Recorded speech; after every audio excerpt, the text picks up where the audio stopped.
Okay.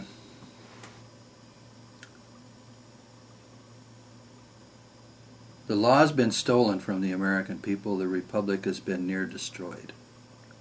But just near destroyed. We still have free speech. Although some people are going to go around and say, well, if you're saying you don't have to consent, we're going to throw you in jail under the Patriot Act and the new laws that we put in place during the Bush II administration because we're scared of the American people waking up and getting obstreperous. Then we don't have to get too obstreperous. Okay? Foreclosures. All right? So people are doing two things with foreclosures. Out of their power to not consent and to apply a moral principle against a civil injustice. They're saying, well, I'm going to walk away from this mortgage even though I can pay it because it's really stupid. And I get to do that because the standard of rules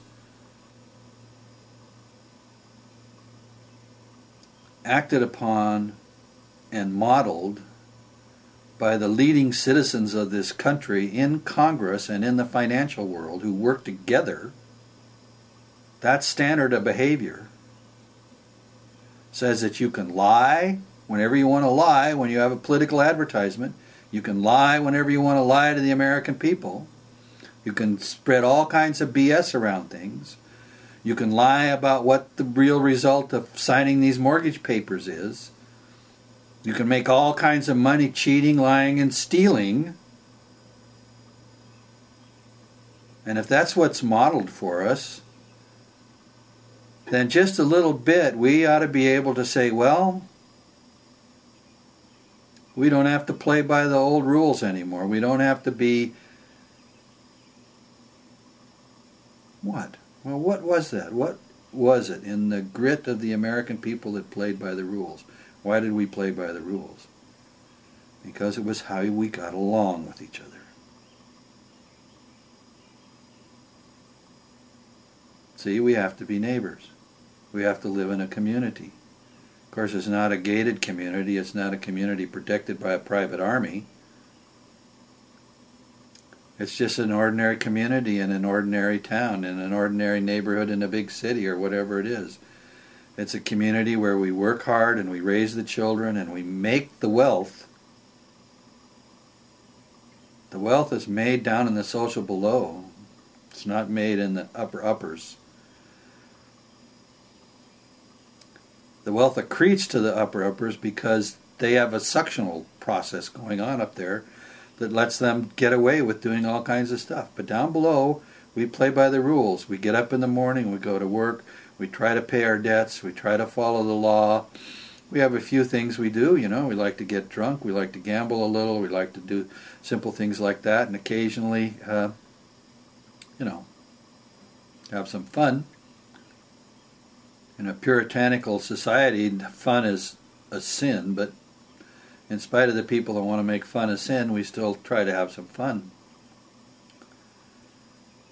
So there we are. We're at the bottom of the society and we're doing our thing and we're getting along with each other, and all of a sudden, on the macro scale of our social order, it starts to fall apart. Because the people who we trusted, the people we elect to Congress, the people we elect to the presidency, the people we trusted to take care of the people's business, stopped a long time ago taking care of the people's business and only taking care of the rich people's business. Now, in a certain sense, I don't blame the rich people for corrupting the politicians. And I don't blame the politicians for being corruptible. And I don't blame us for being a little bit of the sleep at the switch while all this was going on, because we were really busy creating the wealth through our labor and raising the children, raising the future. The future is not what some corporation or what some congressman decides the future is. The future is people. And where school teachers and parents raise the next generation, that's where the future is made.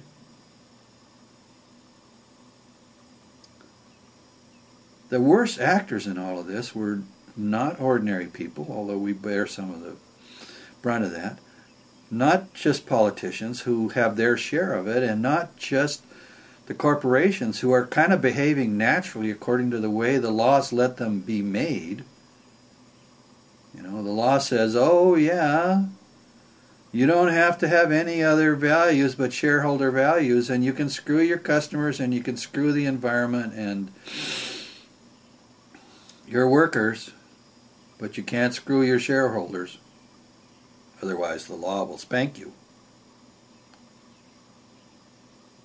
The people who really made a mess of things is the press.